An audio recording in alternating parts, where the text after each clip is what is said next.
Welcome to Shakti news. నేను మీ Madhu. Present మనం వేపలసింగారం గ్రామంలో ఉన్నాం. ఇక్కడ బీఆర్ఎస్ పార్టీ నుంచి అభ్యర్థిగా శిరీష గారు, కొండారెడ్డి గారు ఉన్నారు. గతంలో 5 ఏళ్ల పాటు సర్పంచ్గా పనిచేశారు. మళ్ళీ పోటీ చేస్తున్నారు. వారిని అడిగి సర్పంచ్గా ఎలా ముందుకు పోతున్నారు, ప్రచారం ఎలా జరుగుతుందని కనుక్కుందాం. అంటే చెప్పండి, గతంలో మీరు 5 ఏళ్ళు ప్రజాప్రతినిధిగా పనిచేశారు, మళ్ళీ సర్పంచ్గా పోటీ చేస్తున్నారు అంటే ఎట్లా అనిపిస్తుంది మీకు? మేము గతంలో 5 సంవత్సరాలు సర్పంచ్గా చేశాము.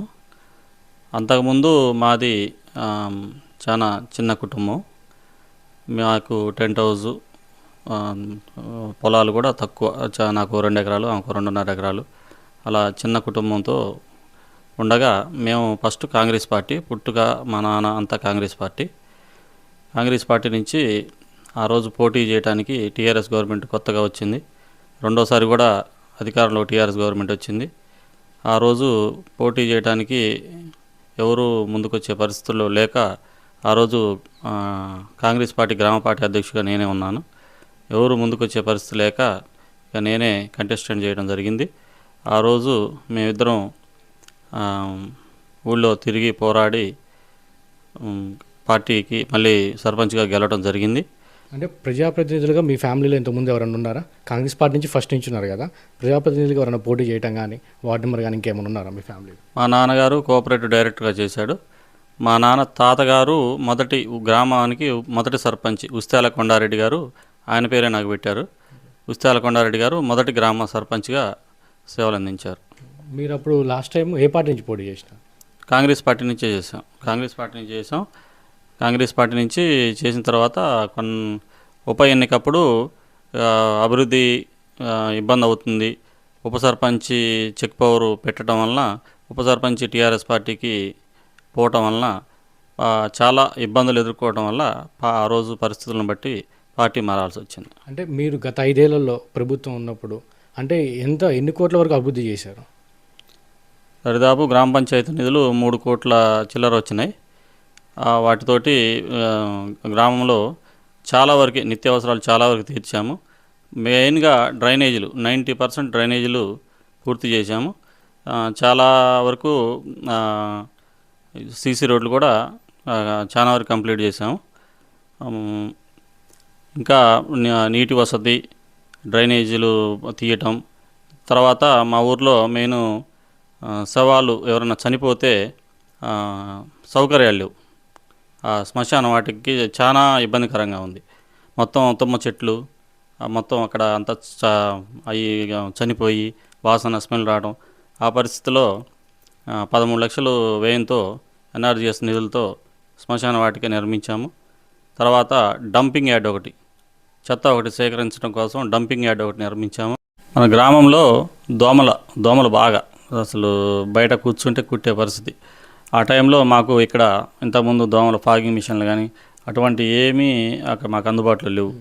ఆ టైంలో కొంతమంది యువకులు ఫోన్ చేసి దోమల మిషన్ తండి, మేము అమౌంట్ ఇస్తాం అని కొంతమంది ఒక 20,000 దాకా నాకు ఏర్పాటు చేయడం జరిగింది ఫోన్పే ద్వారా.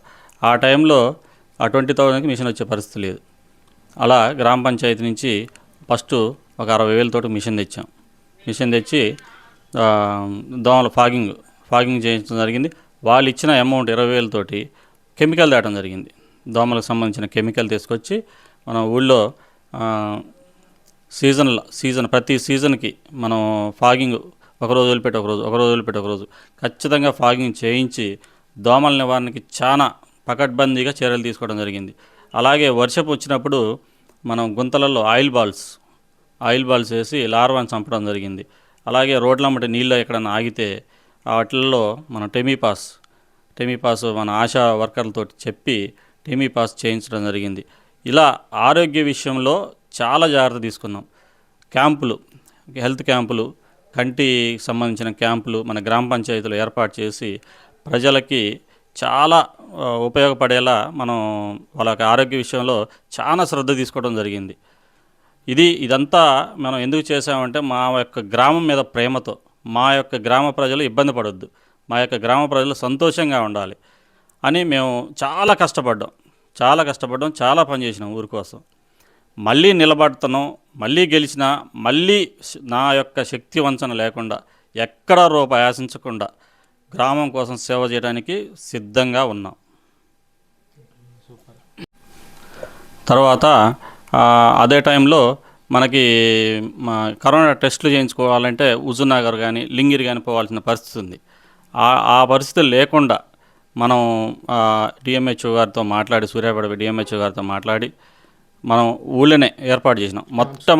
మొట్టమొదటిసారిగా సింగారంలోనే మనం క్యాంపు పెట్టినాం. ఏది టెస్టుల క్యాంపు.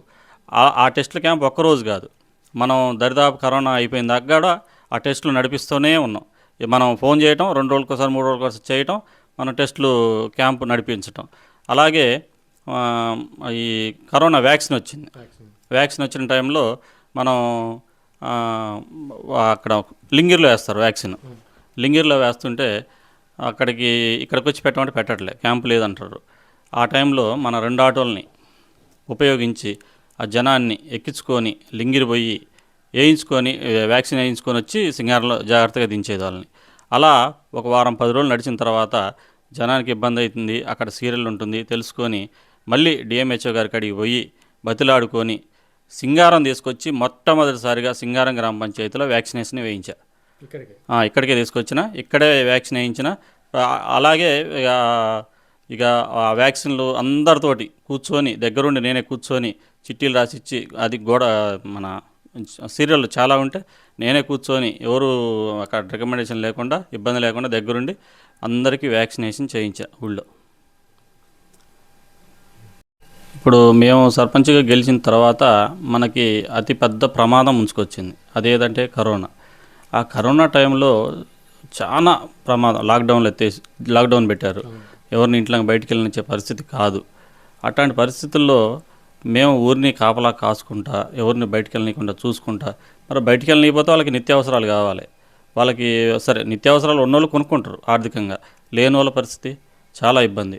ఆ సమయంలో కొంతమంది డొనేషన్స్, కొంతమంది వ్యక్తిగతంగా కొంతమందిని మేము ప్రత్యేకంగా రిక్వెస్ట్ చేసి ఫోన్లు చేసి గ్రామంలోనే వ్యక్తిగతంగా రిక్వెస్ట్ చేసి రోజుకు 100-120 మందికి భోజనాలు మా ఇంట్లోనే మేము ఎటువంటి లాభం చూసుకోకుండా ఆ ఖర్చుల మందమే వాళ్ళని డొనేషన్ అడిగి వండి, మేము సొంతంగా వండి వాటిని పార్సిల్ చేసి మా పిల్లలతోటి ఇంటింటికి పంపించి అట్టా 51 రోజు చేసినాం. 51 డేస్ మేము సేవ చేసినాం. తర్వాత ఈ నిత్యావసరాల సరుకులు తెచ్చుకోవడానికి హుజనార్ పోయే పరిస్థితి లేదు.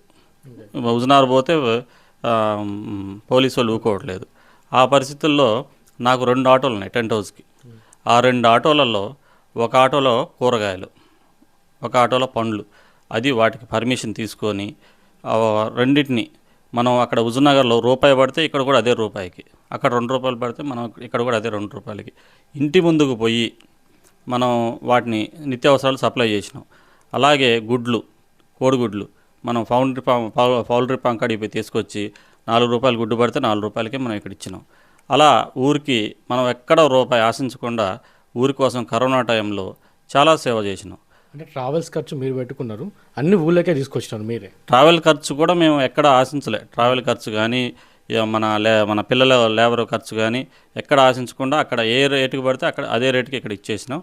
అలాగే మన ఆ టైంలో చాలా ఊర్లో అసలు కరోనా వచ్చిన ఇంటి ముందు బాగా స్ప్రేలు చేయించడం, హైపోక్లోరైడ్, తర్వాత బ్లీచింగ్ చల్లించడం, ఎప్పటికప్పుడు మనం జనాన్ని అప్రమత్తం చేయటం, వాళ్ళకి మాస్కులు ధరించే విధంగా మనం వాళ్ళకి అవగాహన కల్పించటం, తర్వాత వాళ్ళకి మాస్కులు పంచడం లేని వాళ్ళకి, తర్వాత బ్లీచింగ్ ఊరు మొత్తం శుభ్రంగా బ్లీచింగ్ ఎప్పటికప్పుడు 2 రోజులు 3 రోజులు ఒకసారి హైపోక్లోరైడ్ కొట్టించడం, ఊరు మొత్తం బ్లీచింగ్ చల్లించడం, అలా చాలా జాగ్రత్త పడ్డాం. అలాగే ఎవరైనా డెడ్ బాడీలు చనిపోయినా కానీ వాళ్ళ ఇంటి చుట్టూ స్ప్రేలు చేయించడం, వాళ్ళని జాగ్రత్తగా తీసుకుపోయి శ్మశానం వరకు. వాళ్ళ విలేజ్లో ఇంకా గ్రామ సమస్యలు, కరెంటు సమస్యలు ఏమైనా ఉన్నాయి? మేము సర్పంచ్ అయ్యే నాటికి గ్రామంలో లో వోల్టేజ్ సమస్య చాలా తీవ్రంగా ఉంది. మొత్తం ఎక్కడ పట్టినా నేను ఐటీ చేసిన, నాది కరెంట్ డిపార్ట్మెంట్కి సంబంధించిన వర్కే. నేను ఇంతకుముందు కూడా వర్క్ చేసిన, కరెంట్ వర్క్ చాలా చేసిన. దాని గురించి నాకు పూర్తిగా తెలుసు. ఆ సమస్య గ్రామంలో చూస్తే మొత్తం అప్పుడు 10 kV కుండలు, 15 kV కుండలే ఉన్నాయి. ఈరోజు కరెంట్ అవసరాలు చాలా పెరిగినాయి. ఏసీలైనా, కూలర్లైనా, ఫ్రిడ్జ్లైనా ప్రతి ఒక్క ఇంట్లో టీవీలు అన్ని రకాలుగా ఉండటం వలన కరెంటు సమస్య బాగా పెరిగి లో వోల్టేజ్ సమస్య బాగా పెరిగింది. ఆ సమస్యను అధిగమించడం కోసం మేము అధికారులతో మాట్లాడి అధికారుల చుట్టూ తిరిగి ఆ కుండలు 10 కేవీలు 15 కేవీలు తీసేసి 25 కేవీలు చేయించిన. ఆ చేయించడం వల్ల లో వోల్టేజ్ సమస్య చాలా వరకు తగ్గింది. తర్వాత గాలి దుమ్ములు కానీ తర్వాత ఏదన్నా వర్షం కానీ వచ్చినప్పుడు కరెంటు పోయేది ఊకే. అటువంటి కరెంటు పోయిన టైంలో అర్ధరాత్రి కూడా నేను లేచి లైన్మెన్కి ఫోన్ చేసి రమ్మని మీ ఇద్దరం కలిసి లైన్ మీద తిరిగి మా పక్కన పిల్లగాళ్ళని కూడా తీసుకొని పోయి లైన్ మీద తిరిగి ఎక్కడ ప్రాబ్లం వచ్చింది, ఎక్కడ సమస్య వచ్చింది పోయి దానికి రెక్టిఫై చేసి ఒక గంటన్నర 2 గంటల్లో అది ప్రాబ్లం క్లియర్ చేసి కరెంట్ ఇప్పించినాం. ఆ నైటు ఆ పిల్లలు చిన్నపిల్లలు ఉంటారు, దోమలు కొట్టకుండా ఇబ్బంది లేకుండా చాలా కృషి చేసినాం ఆ రోజు మేము. ఎందుకంటే నాది బాధ్యత, నన్ను సర్పంచ్ గెలిపించారు. ఆ బాధ్యత కోసం ఆ రోజు నైట్ అయినా సరే నేను లేచిపోయి పని చేసిన, అధికారులను కూడా పని చేయించిన.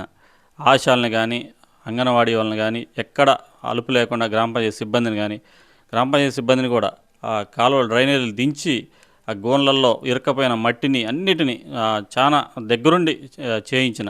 ఈ కొట్టుడు బోర్లు కూడా బజార్కి ఏదన్నా గబుక్కున మనకి మోటార్లు గాలినా నీళ్ళు రాపోయినా చేతి పంపులు బాగా అవసరం పడ్డాయి. ఆ అవసరాన్ని కూడా మనం ఎప్పటికప్పుడు ఏ బజార్న చేతి పంపు నడుస్తుందా నడవట్లేదా అవన్నీ బాగా పోయి చూసి వాటన్నిటిని ఎప్పటికప్పుడు రిపేర్ చేయించినాం. గ్రామ రక్షణ అనే గ్రూప్ ఒకటి క్రియేట్ చేసిన నేను సర్పంచ్ గెలిచిన తర్వాత. ఆ గ్రూప్ క్రియేట్ చేసి బజార్లో ఏమైనా సమస్యలు ఉన్నా, లైట్లో ఎక్కడైనా వెళ్ళకపోయినా, ఏదైనా మోటార్లు రాకపోయినా, నీళ్ళు రాకపోయినా, ఆ తర్వాత కొట్టుడు బోర్లు ఏమైనా పని చేయకపోయినా అవి ఇమీడియట్లీ గ్రూపులో పెట్టమని జనానికి గ్రామ ప్రజలకు తెలియజేసిన.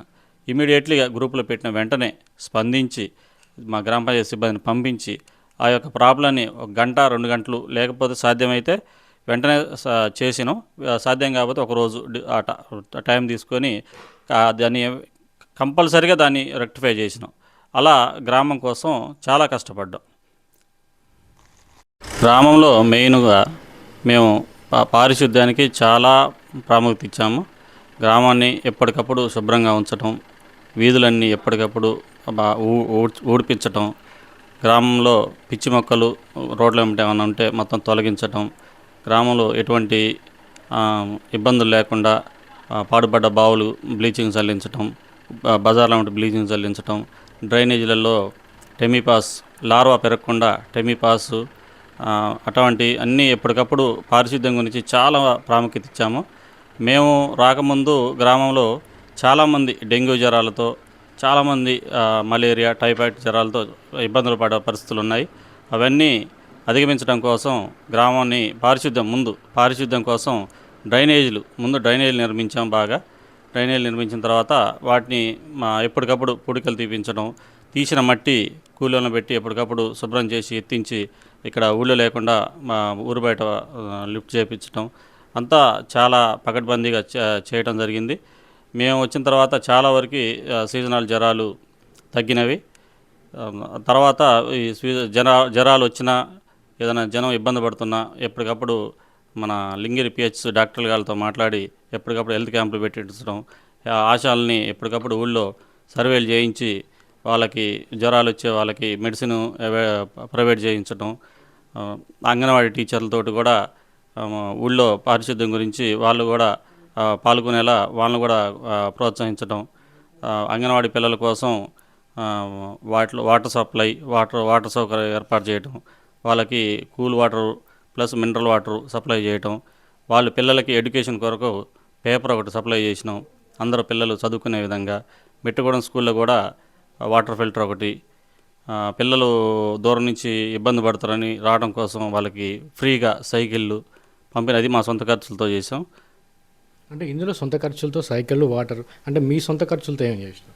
సొంత ఖర్చులతోటి ఆర్సీఎం స్కూల్లో ఒక 20 సైకిళ్ళు పంచాం. ఎందుకంటే వాళ్ళు ఇక్కడ మాకున్నదే స్కూల్ పెద్ద స్కూలు, అది ఇంతకుముందు 10th వరకు ఉంది. ఇప్పుడు స్టూడెంట్స్ అంతా కొద్దిగా బయటికి బస్సులు అలవాటవి బయటికి పోతారు. అట్లాంటి సమయంలో కొంతమంది ఇక్కడ చదువుకుంటారు, ఒక 250 మంది ఉన్నారు. వాళ్ళు దూరం నుంచి వస్తారు, మెట్టుగూడెం నుంచి, కొంతమంది బైపాస్ నుంచి, కొంతమంది బోటు నుంచి దరిదాపు ఏది ఉన్నా కానీ ఒక హాఫ్ కిలోమీటర్ దూరం నుంచి స్కూల్కి నడిచి వచ్చే పరిస్థితి ఉంది. అంటే స్కూల్కి బస్సు ఉంది కానీ కొంతమంది బస్సుకు ఫీజులు కట్టలేని వాళ్ళు నడిచి వస్తారు. ఆ పరిస్థితుల్లో మనం 20 మందిని సెలెక్షన్ చేసి దూరం నుంచి వచ్చే వాళ్ళకి ఫ్రీగా సైకిళ్ళు అందించడం జరిగింది. అలాగే మిట్టగూడెం స్కూల్ ఉంది, గవర్నమెంట్ స్కూలు, అది 5th వరకు ఉంది. ఆ స్కూలుకి మనం ఒక 10 సైకిళ్ళు, అంటే ఇక్కడ ఊళ్ళో నుంచి మన ఎస్సీ కాలనీ పిల్లలు నడిచిపోతారు. అది మా ఇంటి ముందు నుంచి నడిచిపోతారు. అది చూసిన నేను ఒకరోజు బయటికి వెళ్ళి చూస్తే నడిచిపోతారు. ఏదమ్మా మీకు ఆటోలు బస్సులు ఏం లేవంటే మేము నడిచిపోతున్నాం అన్నారు. వాళ్ళకు కూడా ఒక 10 సైకిళ్ళు ప్రొవైడ్ చేయడం జరిగింది. అలాగే మా పదవి అయిపోయిన తర్వాత నీటి సమస్య వచ్చింది, బాగా నీటి సమస్య వచ్చింది. ఊళ్ళో బోర్లు నిండిపోయినాయి. ఇక ఎవరు పట్టించుకునే పరిస్థితుల్లో 2 ట్యాంకర్లు, ఒకటి ఫస్ట్ 2000 లీటర్ల ట్యాంక్ తీసుకొచ్చి ఊళ్ళో నీటిని మా సొంత ఖర్చులతోటి తోలటం జరిగింది. అది సరిపోక మళ్ళీ 5000 లీటర్ల ట్యాంక్ తీసుకొచ్చి సప్లై చేయడం జరిగింది. ఒక బండి మిట్టుకోవడం, ఒక బండి సింగారం, అట్టా 2 బండ్లు కూడా 2 నెలల వరకు పూర్తిగా వాళ్ళకి నీటి యొక్క సమస్య లేకుండా సొంత ఖర్చులతోటి ఏర్పాటు చేయడం జరిగింది. అలాగే అంబులెన్స్ ఉంది, మనకి 108 ఫోన్ చేస్తే హుజనార్ వరకే ప్రయాణం ఉంది. అట్లాంటి పరిస్థితుల్లో మనం అంబులెన్స్ పెట్టి హైదరాబాద్కి ప్లస్ ఖమ్మానికి, సూర్యాపేటకి, విజయవాడకి, గుంటూరుకి ఎక్కడికైనా మనకి అంబులెన్స్ ఫ్రీగా పంపించడం జరిగింది. అంటే అది అంబులెన్స్ అనేది మీ సొంత ఖర్చులతో మీ ఊర్లో ఉంచారా? మా సొంత ఖర్చులతోటే మా హ్యాండ్ ఓవర్లో ఉంటుంది. వాళ్ళు తీసుకుపోయి మన హైదరాబాద్కి ఎక్కడికైనా వేసుకొని, దానికి సంబంధించి వాళ్ళ డ్రైవర్ల జీతాలు కానీ అన్నీ మీరే ఇస్తారు? మొత్తం మేమే ఇస్తాం. డ్రైవర్లకి అన్ని ఖర్చులు మేమే పెట్టుకుంటాం. దాని మెయింటెనెన్స్ కూడా మేమే చూసుకుంటున్నాం. అంటే మీరే చూసుకుంటున్నారు. అంటే మీరు సర్పంచ్గా కాకుండా సొంత డబ్బులతోటి కొన్ని మంచి కార్యక్రమాలు కూడా చేసినారు. ఓకే, ఇప్పుడు ప్రభుత్వం గతంలో ఉంది, అందుబాటులో ఉంది కాబట్టి చేసినారు. ఇప్పుడు ప్రభుత్వం లేదు, బీఆర్ఎస్ పార్టీ నుంచి పోటీ చేస్తున్నారు. అంటే గెలిస్తే ఎలా ప్లాన్ చేసుకుంటున్నారు మరి? ఇంకొంచెం మిగిలిపోయిన పనులు కానీ ఇంకా రకరకాలుగా. గ్రామ సర్పంచ్గా చేయాలంటే గవర్నమెంట్ తోటి ఎటువంటి పని లేదు. గవర్నమెంట్ ఉన్నా లేకపోయినా మనం పని చేయడానికి సిద్ధంగా ఉన్నాం. మనం పని చేయాలనే దృక్పథం ఉండాలి, అలా పని చేయొచ్చు. ఫస్ట్ మాకు కొత్తలో పైన 5 సంవత్సరాల్లో తెలియక గవర్నమెంట్ ఉంటేనే పని చేయలేస్తాం, గవర్నమెంట్ లేకపోతే పని చేయలేము అనే సంగతి తెలియక పార్టీ మారడం జరిగింది. పార్టీ మారినా కానీ ఉపయోగం లేకుండా మన పని మనమే చేసుకోవాలి, గ్రామ పంచాయతీ నిధులు ఎక్కడికి పోవనేది విషయాన్ని తెలుసుకొని మనం ఈరోజు మళ్ళీ పోటీ చేయడానికి సిద్ధపడ్డాం. గ్రామ పంచాయతీకి గవర్నమెంట్కి ఎటువంటి సంబంధం లేదు. గవర్నమెంట్ లేకపోయినా కానీ కేంద్రం నుంచి నిధులు వస్తాయి. కేంద్ర నిధులతోటి చక్కగా మన ఊళ్ళో కార్యక్రమాలన్నీ మనం యథావిధిగా చేసుకోవడానికి చాలా అవకాశాలు ఉన్నాయి. అదిగాక ఇంతకుముందు స్టేట్ గవర్నమెంట్ నుంచి అమౌంట్ ఇచ్చేది, ఇప్పుడు ఆ పరిస్థితి లేదు. సెంట్రల్ గవర్నమెంటే డైరెక్ట్గా జీపీ అకౌంట్లలోకి అమౌంట్ వేస్తుంది. అది కూడా మనకి వెంటనే మనం చెక్కులు మార్చుకోవడానికి కూడా వీలుగా వెంటనే విసులుబాటు అయ్యే విధంగా కేంద్ర గవర్నమెంట్ మనకి ఆ యొక్క ఏర్పాటు చేసింది. అంటే ఇప్పుడు మళ్ళీ గెలిస్తే మీరు అంటే ఇంకేమన్నా మీ సొంత డబ్బులతో ఖర్చులతో ఊరికి ఉపయోగపడే విధంగా ఇంకేమైనా చేయాలనుకున్నారా? ముందు మేము ఎప్పుడూ గ్రామ సేవకి ముందుంటాం. ఎటువంటి ఆపదని వచ్చినా ముందుంటాం. నాకు వ్యక్తిగతంగా టెంట్ హౌస్ ఉంది. చాలామంది తీసుకుపోతారు, డబ్బులు లేని వాళ్ళు, అట్లాంటి వాళ్ళు ఎవరు ఉన్నా కానీ మనం డబ్బులు తీసుకోము. వాళ్ళకి సేవ చేయడానికి మనం ఎప్పుడు సిద్ధంగా ఉంటాం. సరే, ఇచ్చేవాళ్ళ కాడ తీసుకుంటాం, ఈయన వాళ్ళ కాడ వదిలేస్తాం. అట్టా మనం సేవ చేస్తాం. అదిగాక మనకి ఎవరైనా ఇంటికి వచ్చినా, ఎక్కడైనా ఆపద జరిగినా మనం పోయి వాళ్ళకి ఆర్థిక సహాయం చేయటం, ఎవరైనా పేదోళ్ళు వచ్చి మనకి ఇంట్లో తినడానికి బియ్యం లేవంటే బియ్యం వేయించడం, అట్లాంటి సేవా కార్యక్రమాలు చేస్తూనే ఉంటాం ఎప్పుడు. అంటే మీరు ఆర్థికంగా లేకపోయినా మీకు వచ్చిన దాంట్లో, మీకున్న దాంట్లో 10 మందికి సహాయం చేస్తుంది అంతే. మాకు ఆర్థికంగా అయితే లేదు వెనక, లేకపోయినా టెంట్ హౌస్ ఉంది. బయట పెద్ద గట్టిగానే మంచి మంచి ప్రోగ్రామ్స్ పెద్ద చేస్తుంటా. వచ్చిన దాంట్లో ఒక 100కి ఒక 20-30% ఎప్పుడు ఖర్చు పెడుతూనే ఉంటా. మనతో పాటు సర్పంచ్ గారు ఉన్నారు, వాళ్ళని తెలుసుకుందాం. అంటే మీరు ఫస్ట్ టైం సర్పంచ్ అయ్యేటప్పుడు ఎట్లా అనిపించింది మీకు? నాకు అప్పుడైతే ఎక్స్పీరియన్స్ ఏం లేదు, రాజకీయ పరంగా ఎక్స్పీరియన్స్ లేదు. మనం ఇంట్లోనే బయటకు వెళ్ళింది కూడా ఏం లేదు. చాలా అంటే భయం వేసింది, చాలా ఎట్లా ఫేస్ చేయాలి ఏంటి అనేసి చాలా భయం వేసింది. మీ ఇష్టంతో వచ్చారా లేకపోతే ఫోర్స్ చేస్తూ వచ్చారా? ఫోర్స్ ఏం లేదు, తనకి ఇష్టం కాబట్టి సరే రిజర్వేషన్ వల్ల రావడం జరిగింది. తర్వాత ఊళ్ళో తిరిగాక అదొక స్వీట్ ఎక్స్పీరియన్స్. అంటే ఈ 5 yearsలో రాజకీయ నాయకులు అయిపోయారా? కంప్లీట్గా. కంప్లీట్గా అయిపోయాం. ఊళ్ళో సమస్యలు కూడా చాలా తెలుసుకోగలిగాం. ఆయన లేకపోయినా నేను పని చేయగలను అన్న కాన్ఫిడెన్స్ వచ్చింది నాలో. అంటే మీకు ఏమైనా సమస్యలు ఉన్నా నేరుగా మిమ్మల్ని వచ్చి అడుగుతున్నారు విలేజ్లో? నన్ను అడిగేవాళ్ళు నన్ను అడుగుతారు, తనని అడిగేవాళ్ళు తనని అడుగుతారు. మేమిద్దరం డిస్కస్ చేసుకొని చేపిస్తాం. ఇప్పుడు మళ్ళీ అంటే అధికారం పార్టీలో లేదు, బీఆర్ఎస్ పార్టీ నుంచి పోటీ చేస్తున్నారు. ఇష్టపూర్వకంగా చేస్తున్నారా, ఏమైనా బలవంతం పెడతారా? లేదు, బలవంతం ఏం లేదు. ఈసారి అయితే ఇష్టపూర్వకంగా చేస్తున్నా సార్. లాస్ట్ టైం అంటే ఎక్స్పీరియన్స్ లేదు. ఇప్పుడు 5 years చేశా కాబట్టి ఎక్స్పీరియన్స్ వచ్చింది కాబట్టి ఇష్టపూర్వకంగానే చేస్తున్నాను. అంటే మీరు డెవలప్మెంట్ చేసిన ఎక్కువ గుర్తుండిపోయే విధంగా గ్రామంలో ఏమున్నాయంటే? మాకు ఇక్కడ హుజూర్నగర్ మండలంలో అయితే మేం చేసింది, ఎవరన్నా చచ్చిపోతే ఫ్రీజర్ బాక్స్ ఇచ్చామండి. అది అంతకు ముందు లేదు. ఎవరైనా చచ్చిపోతే కింద పడుకోబెట్టడము లేదా బయట నుంచి రెంట్కి తెచ్చుకోవాలి. మేము అది కొనుక్కొచ్చి పెట్టాం. సరే, అదైతే తక్కువ బడ్జెటే, కానీ అది చాలా ఉపయోగకరమైంది. పేదలకైనా ఎవరికైనా చాలా ఉపయోగకరమైంది అది. ఇంకా నెక్స్ట్ ఇంకేం చేసినారు? ఇక మీ సొంత ఖర్చులతో? మా సొంత ఖర్చులతో అయితే అంబులెన్స్ తెచ్చాం. అది చాలా ఉపయోగకరమైంది ప్రజలకి. అలాగే చిన్నపిల్లలకి సైకిల్ ఇచ్చాం. వాళ్ళు ఓటర్స్ కాదండి, వాళ్ళు ఓట్లు వేస్తారని కూడా ఏం లేదు, కానీ వాళ్ళ బాధ చూడలేక మేము వాళ్ళకి సైకిల్ ఇప్పించాం. ఇంకేం చేసినారు? ఇంకా హ్యాండిక్యాప్లు వాళ్ళు ఉన్నారు ఒక 6 members వరకు, వాళ్ళకు కూడా ట్రై సైకిల్స్, బండి తోలలేవారు వాళ్ళు, ఛార్జింగ్ సైకిల్స్ తెచ్చాం. పెట్రోల్ ఖర్చు కూడా లేదు వాళ్ళకి. ఎట్లాగో కరెంటే కాబట్టి పెట్రోల్ ఖర్చు కూడా లేదు. అలాంటి సైకిల్స్ ఒక 6 membersకి ఇచ్చాం. మీరు ఫైనల్గా మీ గ్రామ ప్రజలకి ఏమని చెప్పదలుచుకున్నారు? మళ్ళీ రెండోసారి పోటీ చేస్తున్నారు కాబట్టి మీరు అంటే మీ గ్రామ ప్రజల్ని ఏ విధంగా ఓట్లు అభ్యర్థిస్తారో ఒకసారి చెప్పండి. అంటే ఏమంటారు, అధికారం చూసి కాదు, వ్యక్తిత్వం, మనిషి వ్యక్తిత్వాన్ని చూసి ఎంచుకోండి అని చెప్తాం. అంతేనా? ఇంకా అంతకుమించి ఏం చెప్పారా? ఇంకా మళ్ళీ సేవ చూపిస్తాం కదా మేము ఊళ్ళో, మళ్ళీ సేవ చేసే వాళ్ళనే ఎంచుకోవాలనుకుంటాం. ఇక అది ప్రజల నిర్ణయం. ఇది ఇక్కడ పరిస్థితి. అధికారంలో ఉన్నా లేకపోయినా ప్రజలతోటే ఉంటాం, ప్రజల కోసమే సేవ చేస్తామని చెప్పి ఈ దంపతులు ఇద్దరు చెప్తున్నారు. అంబులెన్సే కానివ్వండి, సైకిల్లే కానివ్వండి, వాటర్ సప్లై కానివ్వండి, అంటే ఒక అంబులెన్స్ని పెట్టి ఒక డ్రైవర్ని పెట్టి ఆ మెయింటెనెన్స్ మొత్తం కూడా వాళ్ళు చూసుకుంటూ కొన్ని అంటే సొంత ఖర్చులతో కొన్ని మంచి చేయాలి ఊరికి అని చెప్పి ఆలోచనతో వీళ్ళిద్దరు చేస్తున్న కార్యక్రమం మళ్ళీ ప్రజల ముందుకు వస్తున్నారు. ఎలా ఉంటుందో చూద్దాం.